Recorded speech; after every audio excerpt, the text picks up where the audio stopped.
This is Brad Canyon reporting for the Pet News Network here at the AVMA convention, and here with me I have a medical expert. What's your name, sir? Dr. Byron Farquer. Doctor, how long you been a doctor? Graduated in '91, so it's been a couple of decades of clinical practice and consulting work with other veterinarians. Okay. And do you have any other titles or anything attached? Besides the DVM, I possess an AVA, which is a accredited valuation analyst, so I've spent the last 13 years working full-time as a certified appraiser looking at financial performance data and production data of practices in the West Coast throughout the United States. Now, we're here talking about something called diversion. I don't really understand what that means. Could you explain what that might mean?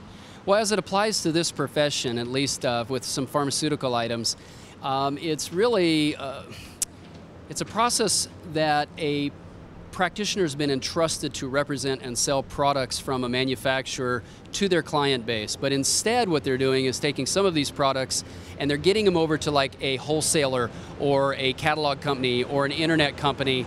They're being paid a fee to order products, send them over there, and then somebody else sells those products. And in many cases, it's against the agreements that we sign with various companies. So is this in any way detrimental to pet owners, pet health, anything like that?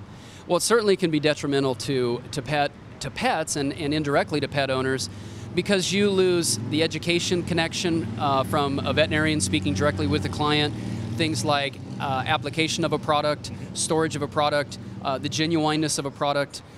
If a product comes into a practice that I'm at, I know who shipped it. I can track back and talk to that. If I order something off the internet, I'm assuming what's in the box is in the box. And if it is, I don't even know how it's been stored or shipped or anything else. So it certainly could be detrimental to a pet. Now, do you think it's affecting clinic visits as well, or clinic visits dropping because people can play Dr. Google at home? Absolutely. In my role as an appraiser, I get to look at the financial statements of practices, their tax returns, their production reports, and so I'm definitely seeing a visible effect in the change, especially in small animal practices. Most recently in the flea and tick category, because that is something that's changed really from 2010 to present. There was a big shift of acceptance of more and more product going to the OTC channel. And so now I'm starting to see in their financial documents where practices are not only losing sales, but in some cases it's affecting their practice visits. If I go to Walmart to do some shopping and I decide to pick up a product, I'm less likely to take the time to go over and talk to the veterinarian, not just about that product, but maybe my dog's itchy ear or my cat's bad teeth. Oh, I'll have to call the doctor next week and I don't get it done. So I think it's affecting the practice and the pet. Now, how do we stop these diversionary tactics? How do you put an end to this? Well, you know, it's a twofold situation, and there is some complexity. The one that's most difficult to control is the breach of ethics from veterinarians within our own profession.